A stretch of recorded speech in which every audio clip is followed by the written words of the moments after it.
I found out my husband was sleeping with his coworker when I walked into the hospital break room and saw her wearing my Christmas gift to him.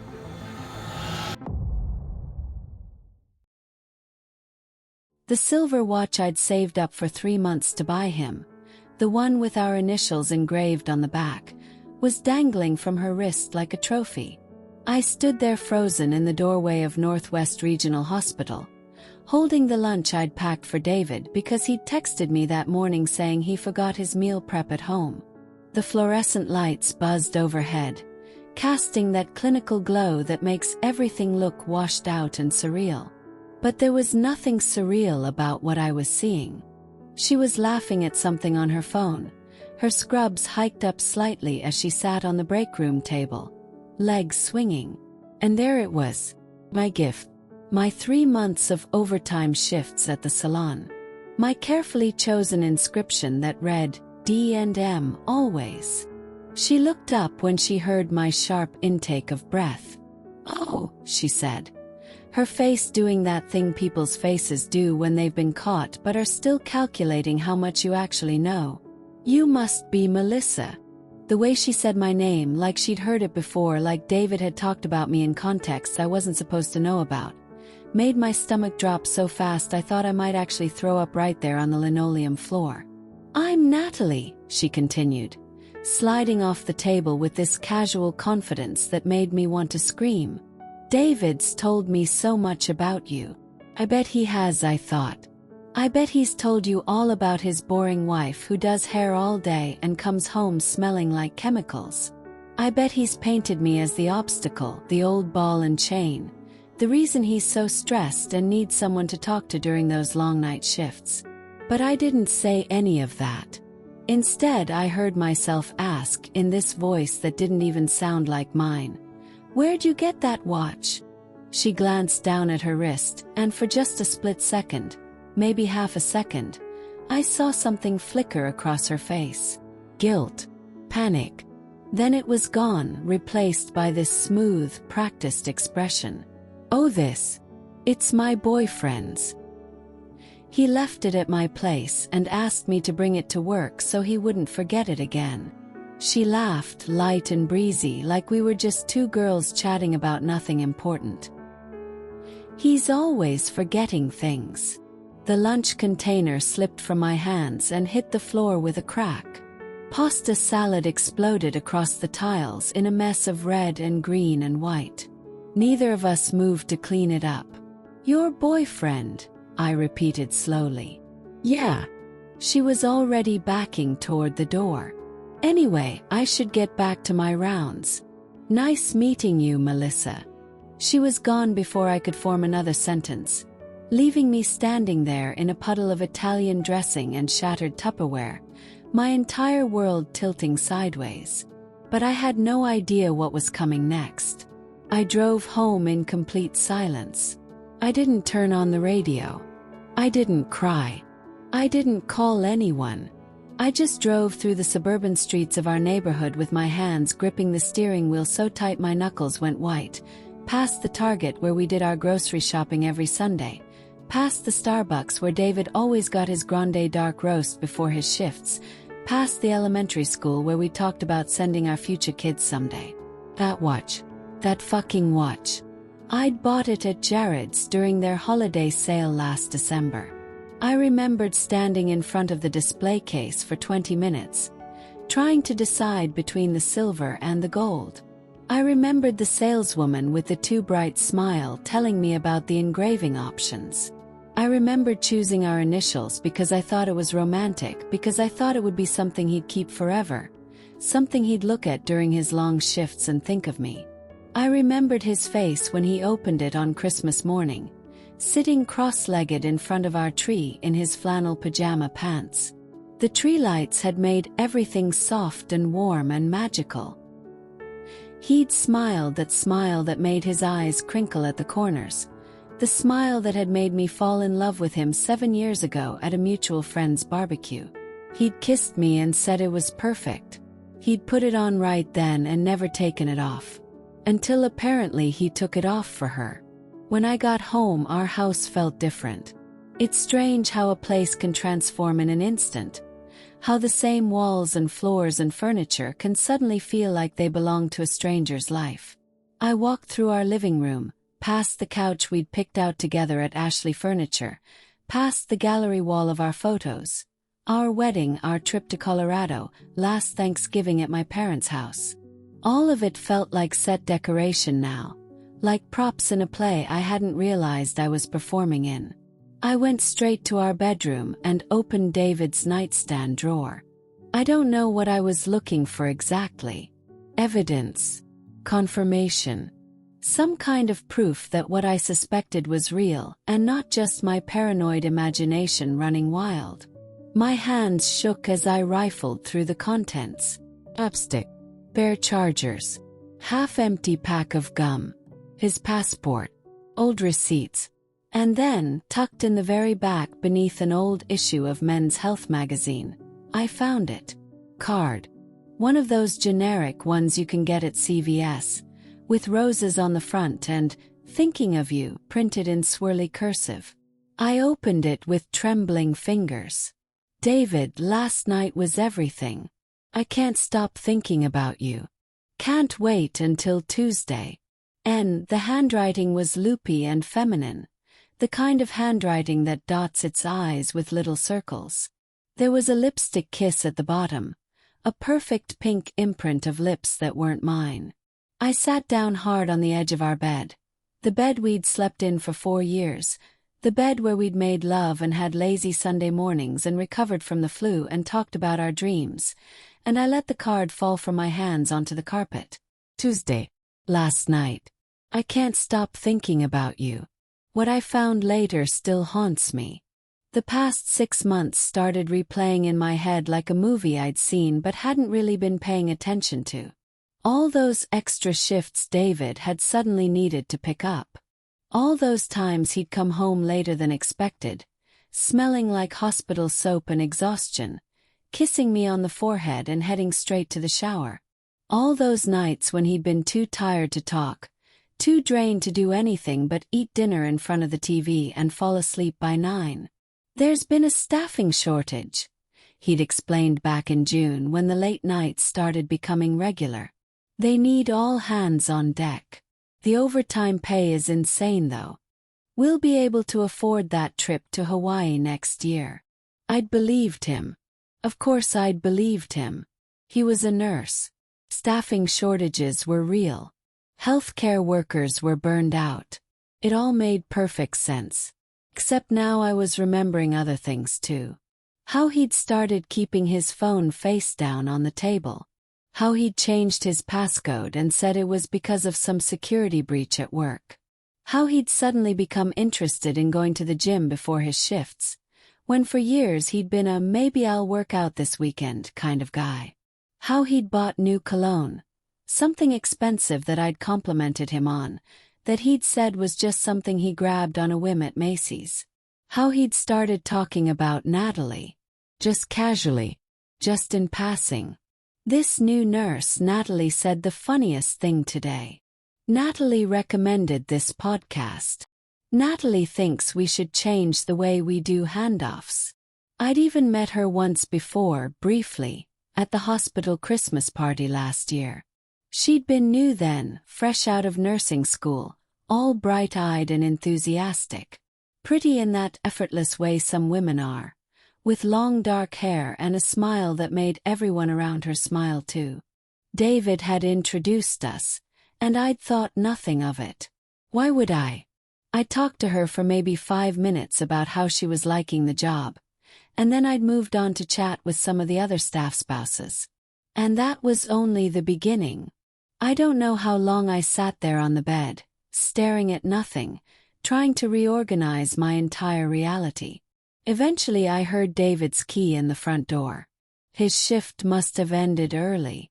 Or maybe it hadn't. Maybe he'd never actually been at work. Maybe everything was a lie. "Mel," he called out. "You home?" I couldn't make my voice work. I heard him moving through the house, heard his footsteps coming down the hallway. Then he was standing in the doorway of our bedroom, still in his scrubs, a confused expression on his face. "Hey, what's wrong?" "Natalie said you stopped by and seemed upset." He stopped mid-sentence when he saw the card on the floor between us. The silence that followed was so thick I could barely breathe through it. "Melissa," he started, and I could already hear the excuse forming, the explanation, the rationalization. But I didn't let him get there. "Where's your watch, David?" His hand instinctively went to his bare wrist. I must have left it in my locker." "Try again." My voice came out steadier than I expected. "Because I saw it on Natalie's wrist 3 hours ago when I brought you lunch. The lunch you texted me about this morning because you said you forgot yours. Was that even true? Or did you just want to make sure I'd be there, so she could parade around wearing my gift to you?" The color drained from his face. "Mel, it's not what I think." I stood up, and I felt something shift inside me, something hardening into place. "Don't you dare say it's not what I think." I saw the watch. Found the card. "I'm not stupid, David. I've just been choosing to be blind." He took a step toward me, hands out like he was approaching a scared animal. "Please, can we just talk about this? Can you let me explain?" "Explain what?" "Explain how you've been fucking your coworker for God knows how long. Explain how you gave her the watch your wife spent 3 months saving for. Explain how you've been lying to my face every single day while I packed your lunches and did your laundry and planned our future." "It's not like that," he said, and I wanted to laugh at how predictable he was being, how he couldn't even come up with an original defense. It just happened. We didn't plan it. We worked together so much, and you and I have been distant lately, and she gets me, Mel. She understands the stress of the job in a way you can't." There it was. The justification. The blame shifting. Somehow this was going to be my fault because I wasn't a nurse, because I couldn't possibly understand his world, because I'd failed him in some fundamental way that made cheating not just understandable but inevitable. "How long?" I asked. "Mel, how long?" He looked down at his feet. 4 months. 4 months. 120 days, give or take. 120 days of coming home to me, kissing me, sleeping next to me, making small talk about our days, all while maintaining this entirely separate relationship with someone else. 120 days of me being the idiot wife who didn't know, who kept packing lunches and planning date nights and talking about the future like we still had one. "Get out," I said. "What?" "Get out of this house. Right now. Pack a bag and get the fuck out." "Melissa, come on, we can work through this." "We can't work through anything." My voice cracked on the last word. "You gave her my watch, David. The watch I saved for. The watch I had engraved with our initials. Do you have any idea how fucked up that is? Do you have any concept of how much that says about how little I mean to you?" He was crying now, which somehow made me angrier. He didn't get to cry. He didn't get to be the victim here. "I love you," he said, like those 3 words could undo everything. "I made a mistake, but I love you. We can go to counseling. We can fix this. You don't love someone and do what you did. You don't give away their gifts. You don't lie to them for months. You don't make them feel crazy for having gut feelings that turned out to be completely right." I walked to our closet and grabbed his duffel bag from the top shelf, threw it at his feet. "Pack. Or I'm calling the police and telling them you're trespassing." I don't think he believed I'd actually kick him out until I started throwing his clothes into the bag myself, hangers and all. Then he finally started moving, started grabbing things from drawers with shaking hands while I stood there and watched. My arms crossed over my chest like if I held myself tight enough I wouldn't fall completely apart.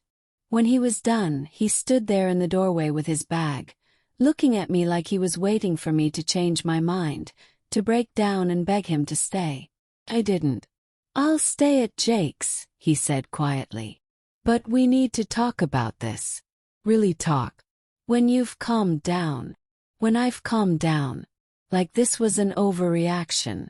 Like finding out your husband has been cheating on you for 4 months was something you just needed to take a deep breath about and get over. Go, I said. And he did. The sound of the front door closing behind him was the loudest silence I've ever heard. What came after was worse than the discovery itself. I called my sister Rachel first. It was almost 10 at night by then, and I'd been sitting in the dark living room for hours, my phone in my hand, trying to make myself dial. When she answered, I could hear her kids screaming in the background.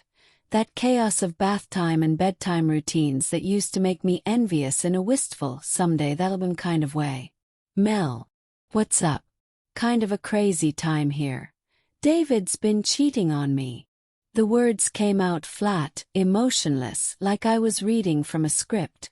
The background noise on her end stopped immediately. What? What did you just say? I told her everything. The watch.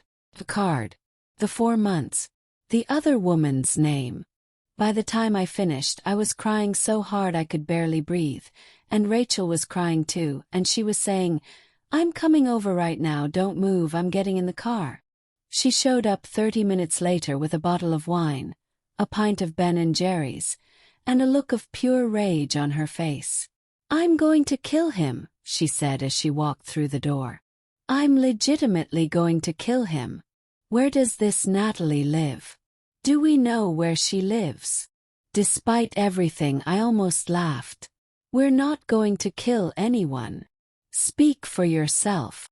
She set the wine and ice cream on the coffee table and pulled me into a hug so tight I thought my ribs might crack. "I'm so sorry, Mel. I'm so fucking sorry."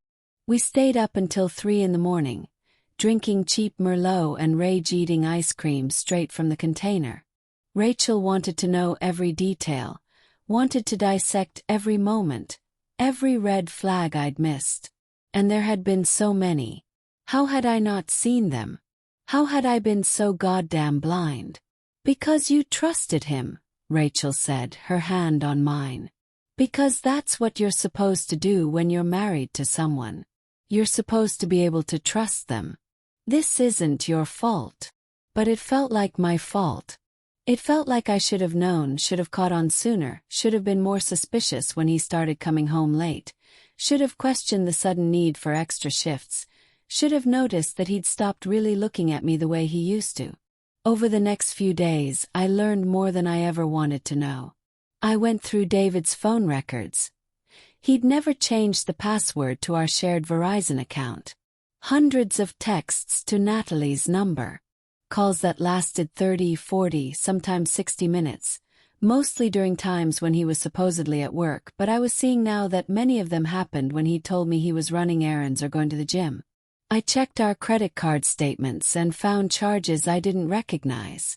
Dinner at an Italian place downtown that he'd told me was a work-going-away party for some nurse I'd never heard of.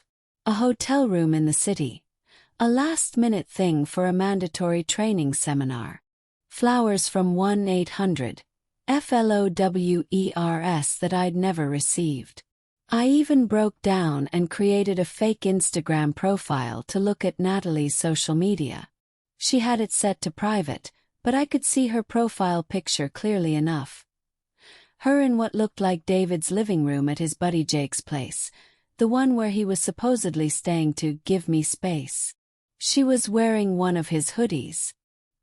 His green Northwestern Regional Hospital hoodie that I'd gotten him last year. That's when I completely lost it. I called him at 2 in the morning, not caring that I'd probably wake up everyone in Jake's apartment. He answered on the 3rd ring, his voice thick with sleep. "Mel.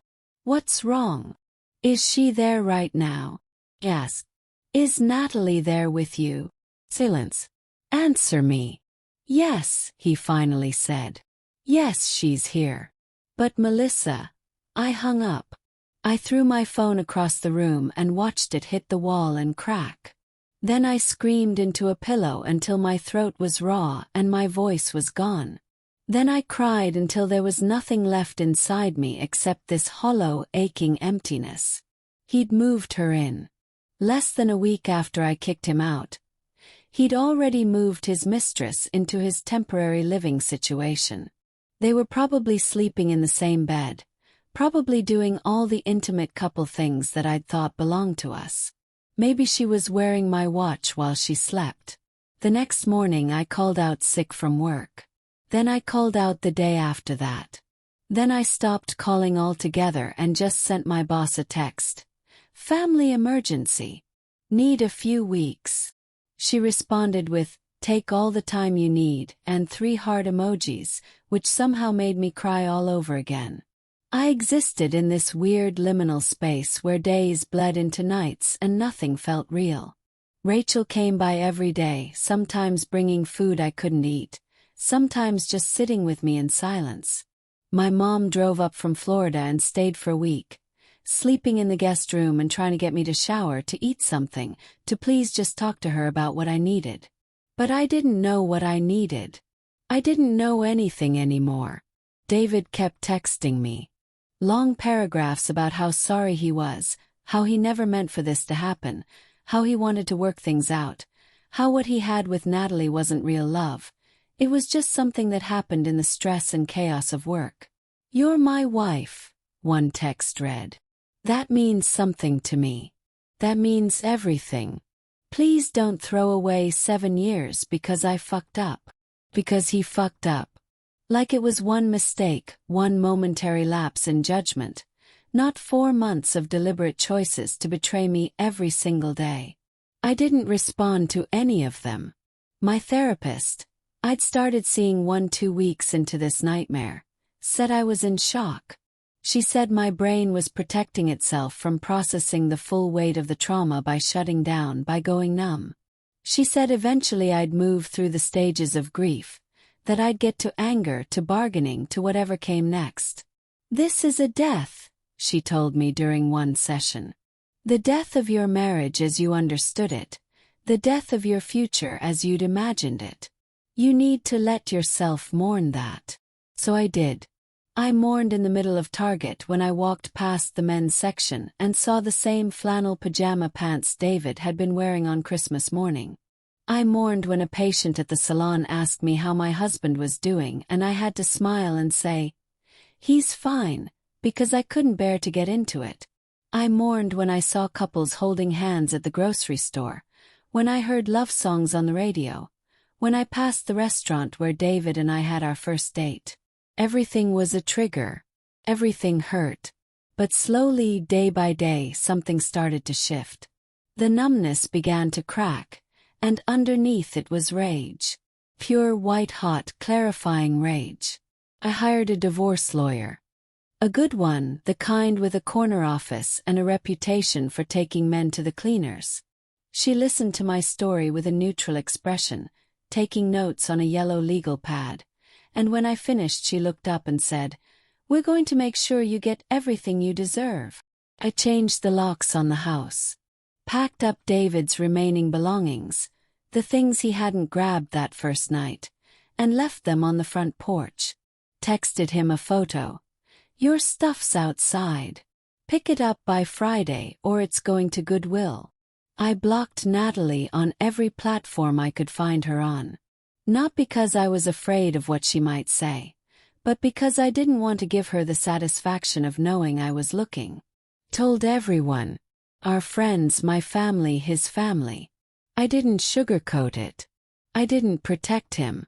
I said exactly what happened. David had an affair with a coworker for 4 months. He gave her the watch I bought him. He's been lying to me since summer. We're getting divorced. Some people were shocked. Some people admitted they'd suspected something but didn't want to say anything.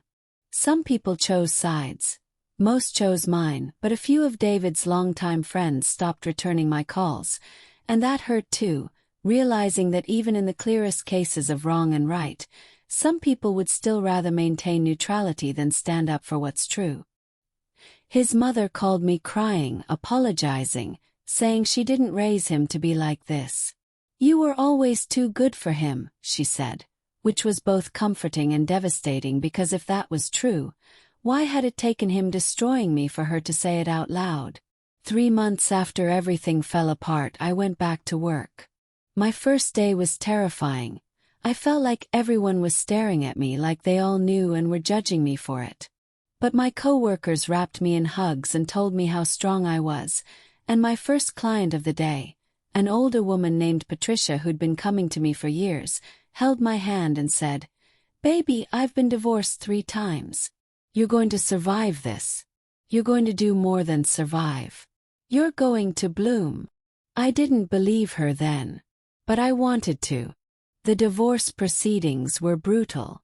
David fought me on everything: the house, the savings, the car.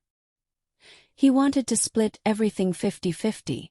Never mind that I'd paid for most of it, that I'd been the one maintaining our home while he was off building a life with someone else.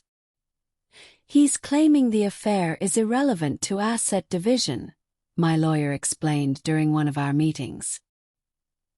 "He says the relationship with Natalie started after your marriage was already broken." I laughed at that. Actually laughed. Our marriage was broken. I didn't even know there was a crack until I found out he was fucking someone else. "I know. And we're going to make sure the judge knows that too." We settled out of court eventually. I got the house, most of the savings, and the satisfaction of knowing that David had to sell his car to pay his half of my attorney fees. Small victories, but victories nonetheless. The hardest part wasn't the legal stuff though. It wasn't even the emotional devastation of the betrayal. The hardest part was rebuilding my sense of self, figuring out who I was without him. For 7 years I'd been David's wife. That had been such a fundamental part of my identity that I didn't know how to exist without it. I didn't know how to go to parties alone, how to make decisions without considering someone else's input, how to imagine a future that didn't include the person I'd planned to grow old with. My therapist gave me homework. Do something every week that's just for you. Something that has nothing to do with who you were as a couple. So I started small. I took a painting class at the community center. I joined a book club. I went to a spin class that kicked my ass but felt good in a way I couldn't quite explain. I got drinks with coworkers I'd never hung out with outside of work. I bought a plant, a fiddle leaf fig that the girl at the nursery promised was low maintenance, and I kept it alive for an entire month, which felt like a metaphor for something. I even went on a few dates, though none of them went anywhere. It felt too soon, too strange, too much like I was trying to fill a David-shaped hole with someone who would never fit quite right. But it was good practice, good reminding myself that I was still a person who could be wanted, who could be interesting, who could laugh at someone's jokes and feel a flutter of possibility. And very slowly, like spring coming after the longest winter, I started to feel like myself again. Not the self I was before David, but a new self. A stronger self. A self who knew what betrayal felt like and survived it anyway. I ran into them once, about 6 months after the divorce was finalized. I was at the grocery store turning down the cereal aisle, and there they were. David and Natalie, standing in front of the Cheerios, her hand in his back pocket, both of them looking so casual and comfortable that for a second I felt like I'd been punched in the stomach. David saw me first. His eyes went wide, and he opened his mouth like he was going to say something. But I didn't give him the chance. I looked right through him, through both of them like they were ghosts. Like they didn't exist. Then I turned my cart around and walked away. My hands were shaking by the time I got to my car. My heart was racing. But I also felt powerful. I felt like I'd reclaimed something important by refusing to engage, by denying them the opportunity to make me feel small. I texted Rachel from the parking lot. Just saw them at the store. Didn't fall apart. Didn't yell. Just walked away. She responded immediately. That's my girl. Ice cream later. Obviously. That night, sitting on Rachel's couch with yet another pint of Ben & Jerry's, I realized something. I was actually okay. Not perfect. Not healed. Not over it completely. But okay. I was paying my bills. I was showing up to work. I was taking care of myself. I was even starting to imagine a future that didn't feel like a consolation prize for the life I'd lost. You know what the craziest part is? Told Rachel. I think I'm actually happier now than I was before. When I was with him, I was always trying to be enough. Trying to be the perfect wife, the understanding partner, the person who didn't make waves or ask for too much. And I still wasn't enough for him. But now I'm enough for me. And that's all that actually matters. Rachel clinked her spoon against mine. Damn right it is. A year after everything imploded, I got a text from an unknown number. It was Natalie. I need to talk to you, it said. Can we meet for coffee? I stared at that message for a long time, my thumb hovering over the delete button. What could she possibly have to say to me? What could we possibly have to talk about? But curiosity got the better of me. I agreed to meet her at a Starbucks on the other side of town, neutral territory where I was unlikely to run into anyone I knew. She was already there when I arrived, sitting at a corner table, looking smaller than I remembered. She'd cut her hair short. She wasn't wearing any makeup. When she looked up and saw me, something in her face crumpled. Thank you for coming, she said as I sat down across from her. I wasn't sure you would.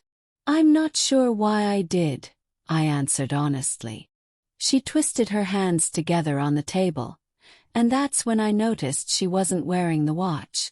But I wanted to apologize, she said. I know it doesn't mean anything now. I know it doesn't fix anything. But I need you to know that I'm sorry. For all of it. For what I did to you, for what we did to you. I didn't say anything. I just waited. He told me you guys were basically over, she continued, her voice shaking. He said the marriage had been dead for years, that you were just staying together out of habit.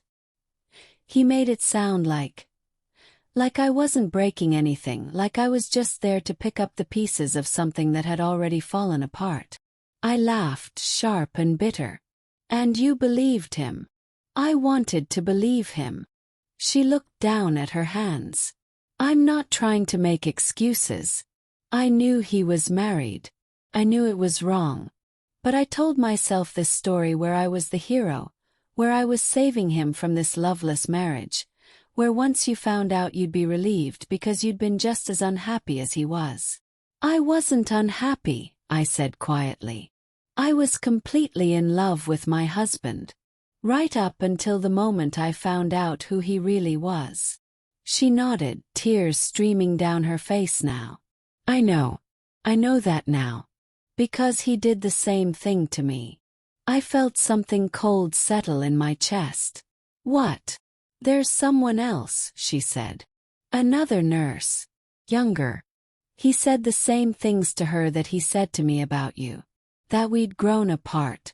That it wasn't real anymore. That he needed someone who understood him. For a moment, I didn't know what to feel. Part of me wanted to feel vindicated, justified, proven right about who David really was. But mostly I just felt sad. Sad for Natalie, who was learning the same lesson I'd learned. Sad for this new girl, whoever she was, who was probably believing the same lies right now. Sad for all of us, caught in the orbit of a man who didn't know how to be honest or faithful or decent. I'm sorry that happened to you, I said, and I meant it. She looked surprised. After everything I did to you, you can still say that? What he did to me wasn't your fault. Not really. I mean, you made choices, but he made worse ones. And yeah, I hated you for a while. I really, really hated you. But now you're just another person he hurt. And I'm done letting him take up space in my head. We talked for another hour after that. She told me about how it had fallen apart, how she'd found suspicious texts and confronted him, how he'd tried to gaslight her the same way he'd gaslit me, how she'd finally left when she found out about the other woman, how she'd had to start over, how hard it was to face what she'd done and who she'd become. I told her about my therapy, about my divorce, about the slow and painful process of rebuilding a life from scratch. When we finally said goodbye in the parking lot, she hugged me and I let her.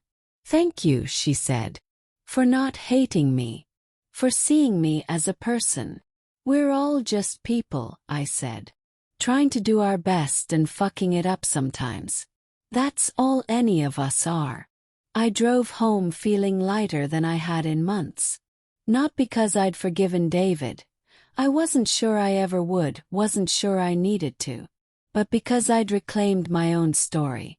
I wasn't the woman who got cheated on anymore. I wasn't the victim of someone else's betrayal. I was just Melissa, a person who'd been through something horrible and come out the other side stronger and wiser and more myself than I'd ever been. That night I stood in my kitchen in my house, the one I'd fought for and won, and I made myself dinner. Just a simple pasta dish, nothing fancy.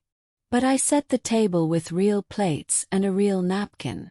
I poured myself a glass of wine. I lit a candle. And I sat down alone and ate slowly, savoring every bite, feeling grateful for this quiet moment, this peaceful space, this life that was finally truly mine. Sometimes the person who breaks your heart teaches you exactly how strong you were all along. Thanks for watching. Don't forget to subscribe, like, and share for more stories like this.